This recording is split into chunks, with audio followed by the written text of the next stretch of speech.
Merry Christmas. Right? Merry Christmas. We got to get it in now, because things in the story are about to take a decidedly different sort of turn that might change the way we view this Merry Christmas that we are in. It's all too easy in the life of the church to leave the story with the baby in the manger, or to leave with the Magi bringing their gifts and kneeling, gold and frankincense. But wait, there's myrrh. I had to get it in one more time. Just had to. But we continue this story that we have been read into when we started with the genealogy last week, and we read all of those names. We heard and experienced all those names of people we knew and didn't know, people who were famous and people who were much more not famous, men and women of faith, men and women who were broken, and we found ourselves in the story. And so here we are again, continuing that tale, that story, this moment of revelation in the second chapter of Matthew, starting with the 13th verse. Now after they left, that being the wise men, an angel of the Lord appeared to Joseph in a dream and said, "Get up, take the child and his mother and flee to Egypt, and remain there until I tell you. For Herod is about to search for the child to destroy him." Then Joseph got up, took the child and his mother by night and went to Egypt, and remained there until the death of Herod. This was to fulfill what had been spoken by the Lord through the prophet, "Out of Egypt I have called my son." When Herod saw that he had been tricked by the wise men, he was infuriated, and he sent and killed all the children in and around Bethlehem who were 2 years old or under, according to the time he had learned from the wise men. Then was fulfilled what had been spoken through the prophet Jeremiah. A voice was heard in Ramah, wailing in loud lamentation, Rachel weeping for her children. She refused to be consoled because they are no more. When Herod died, an angel of the Lord suddenly appeared in a dream to Joseph in Egypt and said, "Get up, take the child and his mother, and go to the land of Israel. For those who were seeking the child's life are dead." Then Joseph got up, took the child and his mother, and went to the land of Israel. But when he heard that Archelaus was ruling over Judea in place of his father Herod, he was afraid to go there. And after being warned in a dream, he went away to the district of Galilee. There he made his home in a town called Nazareth, so that what had been spoken through the prophets might be fulfilled. He will be called a Nazarene. May God's blessing rest upon the experiences of Scripture on this morning. May it guide the meditations of our hearts and inspire the words of my lips. So there it is. That is the entire birth story of Jesus in the book of Matthew.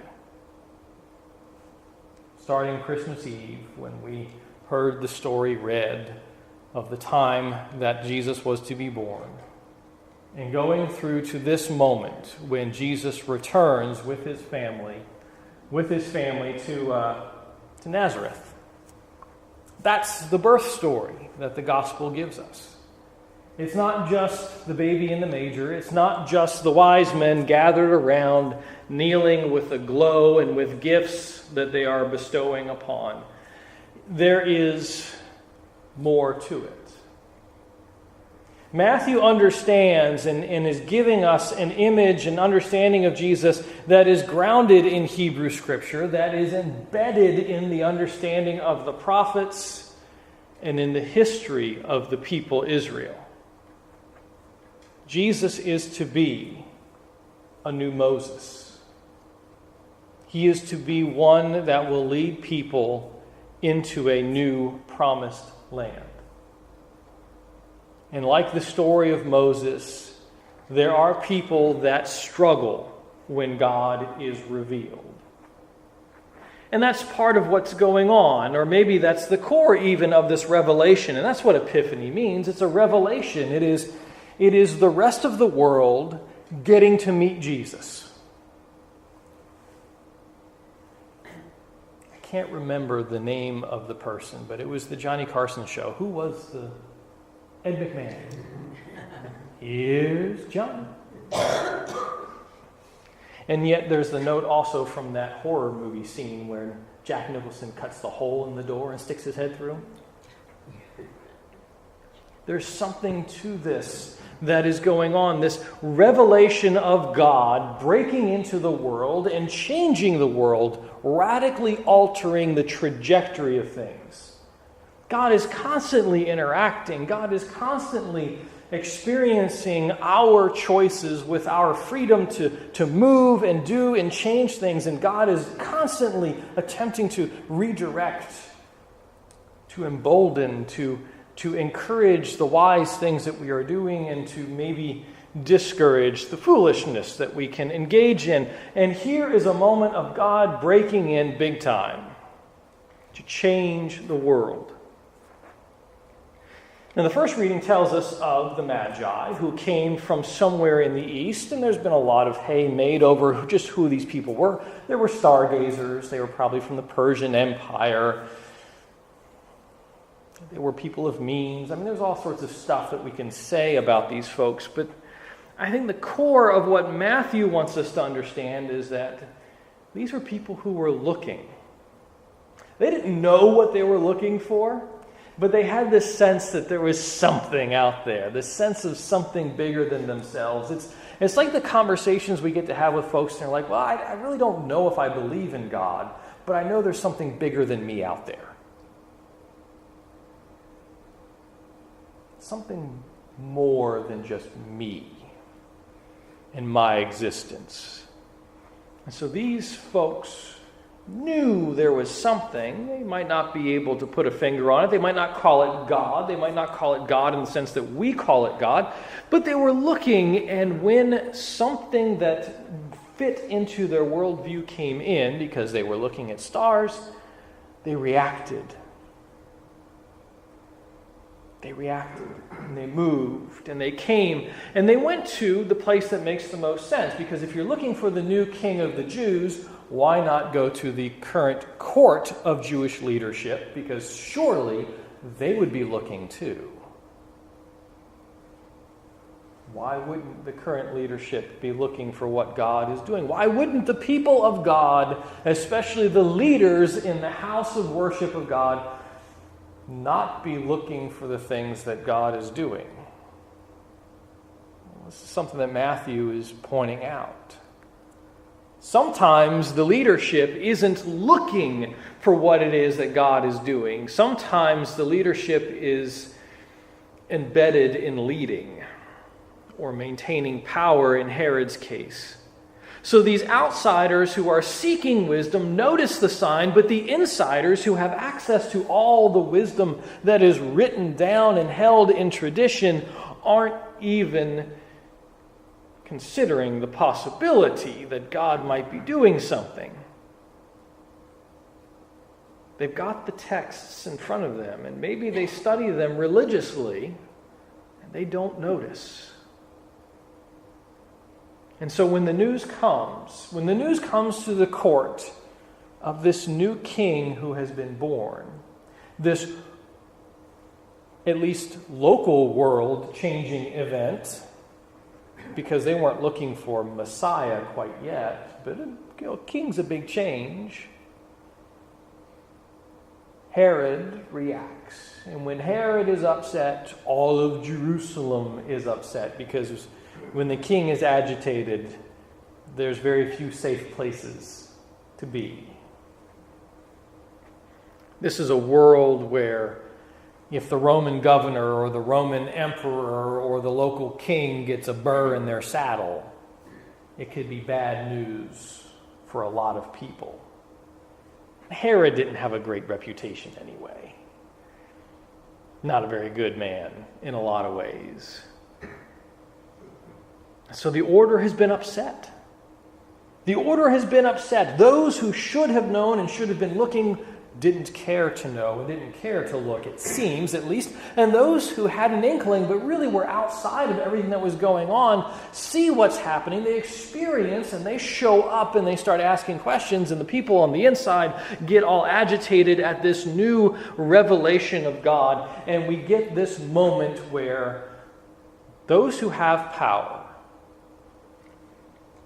will do anything to keep that power.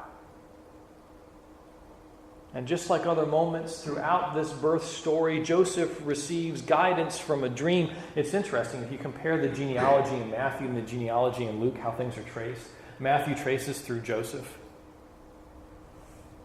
Luke traces through Mary. Joseph is a major character for Matthew, at least at this point. He will disappear later, but Joseph receives the dream, another dream. He's had several of them already. Joseph, get the kid out. Get out of this place because it is dangerous. You need to go somewhere else. You need to flee from this place. You need to seek refuge from your own homeland because it's no longer safe for you and your family. And so Joseph goes, and he does exactly what an earlier Joseph didn't travel by choice to Egypt. But what happens earlier in Hebrew Bible, when there is a famine and people need to seek refuge, they go to Egypt. And so the story takes us from the land of Judah to Egypt. We are bringing all of these memories back. This revelation of God is grounded in what has happened before. To understand what God is doing, we have to have some sense of what God has done. But we are warned. We are warned that just knowing what God has done in the past is not enough. Because Herod in the court was very much aware of what God had done in the past. So Jeopardy knowledge of Scripture is not enough for us. There is a seeking that is involved. The seeking that takes Joseph and his family, the Holy Family, into Egypt. And there is a seeking that brings the Magi from the east and sends them home again via a different way. And there is a seeking that takes place from Herod's side of things when he seeks to destroy this thing, this God moment, to squelch it in its infancy.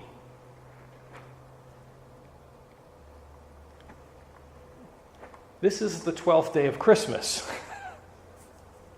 Literally for us. Epiphany actually falls on Sunday this year. And in this 12th day of Christmas, we're talking about the slaughter of children.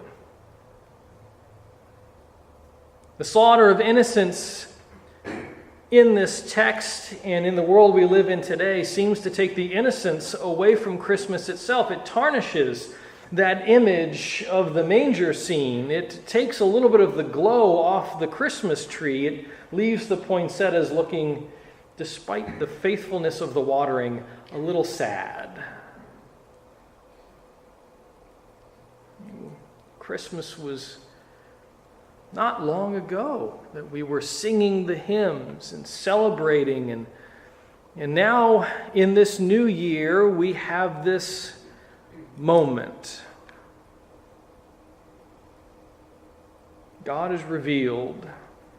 God is revealed in ways that were expected in the sense that it's what God has done before, but were unexpected by those who should have been looking.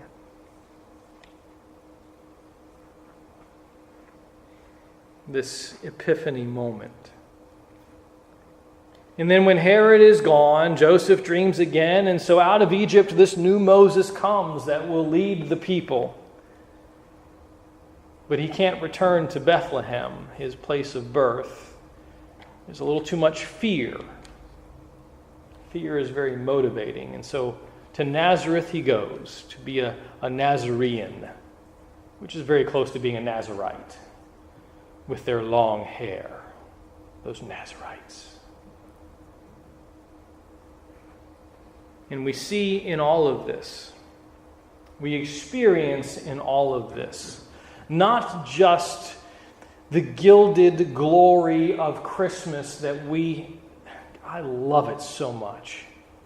But we see also the painfulness of this birth story, of God breaking in and people reacting poorly to the change that is taking place when God seeks to transform, to redirect.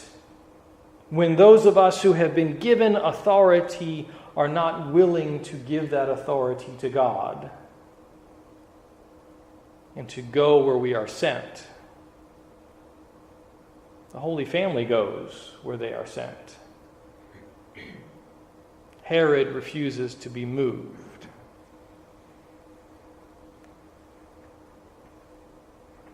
But there's a promise of God that runs through this text. There are those moments of help that keep coming in, that keep breaking in, that embolden the people of faith who have reacted and have experienced God, and that thwart the people who are seeking to undermine. There is that moment over and over again of dreams and righteousness and people doing what it is God is leading them to do.